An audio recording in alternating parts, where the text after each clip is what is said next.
धान कहानी शुरू होती है। गांव का मौसम बहुत सूखा था। खेतों में फसलें नहीं हो रही थीं। सभी किसान परेशान थे। रामू काका, जो बहुत ही समझदार थे, हर किसी की मदद करते थे। एक दिन पिंटू और गोलू जंगल में खेलते खेलते एक बूढ़े जादूगर से मिले। उसने उन्हें एक चमकता हुआ बीज दिया और कहा, ग्रेटर देन, इस बीज को उस इंसान को देना जो सबसे ईमानदार और दयालु हो।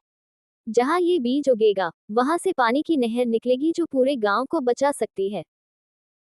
पिंटू और गोलू ने सोचा कि ये बीज रामू काका को देना चाहिए। पौधा बीज की परीक्षा। रामू काका ने मुस्कुराकर बीज को खेत में बो दिया। हर दिन सुबह उठकर वे उस बीज की देखभाल करते। एक हफ्ता बीत गया, 2 हफ्ते, लेकिन बीज अंकुरित नहीं हुआ। गांव वाले हंसने लगे। रामू काका का जादुई बीज भी काम नहीं आया। Open mouth smile. लेकिन रामू काका ने हार नहीं मानी। चमत्कार की बारिश। एक रात जोर से बिजली कड़की और बारिश हुई।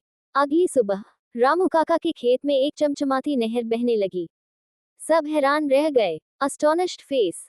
जादू का झपटा लाल फिर प्रकट हुआ और बोला, ग्रेटर देन, इस बीज में जादू तभी काम करता है जब कोई स्वार्थ के बिना मेहनत और धैर्य से काम करे। रामू काका ने ये साबित कर दिया। स्माइल। अंत में पूरे गांव को पानी मिला, फसलें उगने लगी, और पिंटू गोलू ने सीखा कि धैर्य, ईमानदारी और मेहनत का फल हमेशा मीठा होता है। रामू काका फिर से गांव के हीरो बन गए। चमकता सितारा।